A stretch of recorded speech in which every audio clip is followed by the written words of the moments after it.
One of the moments getting the most attention tonight, President Obama calling ISIS a terrorist group and talking about its connection to Islam. Listen. Now let's make two things clear. ISIL is not Islamic. No religion condones the killing of innocents, and the vast majority of ISIL's victims have been Muslim. And ISIL is certainly not a state. Joining us now with reaction, Republican Senator of Texas, Ted Cruz. Senator, good to see you tonight. Your thoughts on that comment and on the president's remarks tonight? Well, I thought the remarks tonight continued the president's approach to this crisis, which is that they were fundamentally unserious.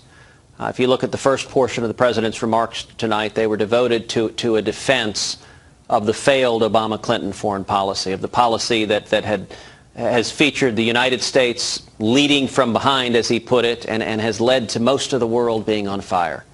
He then sought to diminish the threat of ISIS, to suggest that they're primarily a regional threat. And what we didn't see tonight was a commander-in-chief focused on U.S. national security interests who stood up and said there are radical Islamic terrorists who have declared war on the United States, who are murdering Christians, who have murdered 2 American journalists, and who have promised to take jihad to America, and we will respond with overwhelming air force to take them out. Instead, he suggested targeted attacks and focuses, frankly, on political issues that are peripheral from the central question of how we protect America from those who would take jihad to our nation. But what more would you have him do? Speak to a greater air power, to more airstrikes than he didn't outline the number of airstrikes we're going to unleash, the timing, etc. That remains to be seen in the days and weeks ahead. But does the American public have the appetite for combat boots on the ground in Syria? Well, he suggested that his approach was going to be similar to Yemen and Somalia.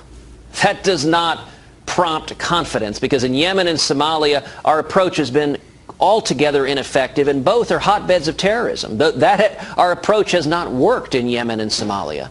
And so that example, the Obama-Clinton foreign policy has been characterized by photo op foreign policy, by focusing on a press release. And so to date, there have been some air attacks. There's been a missile here, a bomb there. What has been missing is a concrete military objective to eliminate ISIS, to take them out, because they have become qualitatively more dangerous. They have seized substantial portions of Iraq, gaining a nation state with billions of dollars of oil revenue that gives them the ability to project terror and to murder us here at home. That is something Al-Qaeda's never had before. They've never had territory that they control as a base from which to launch their operations. I mean, they had pockets of Afghanistan, but now they have their own nation. I want to ask you why you keep calling it the Obama-Clinton policy. I assume you're referring to Hillary Clinton, but in her defense, Senator, she, along with our then Defense Secretary Leon Panetta and the Chairman of the Joint Chiefs Dempsey, were pushing President Obama to arm those Syrian opposition rebels years ago, and the president declined to do it. She wrote about it in her book, saying, I pushed as hard as I could, but in the end, as Harry Truman said, the buck stopped with the president. There was only so much I could do.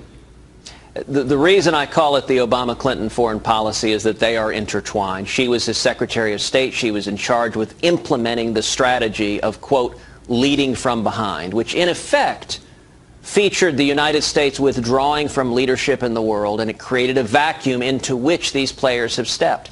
You know, the idea of our supporting the rebels in Syria, among those rebels was ISIS. I mean, one of the more incoherent aspects of the president's speech tonight was when he suggested that that the answer here is to arm rebels in Syria now. Look, ISIS is fighting against Assad. The rebels in Syria are fighting against Assad. And for the past over a year, the president has suggested no sensible way to distinguish between radical Islamic terrorists like ISIS, like al-Nusra, that are fighting in Syria, and the other so-called moderates. It doesn't make sense.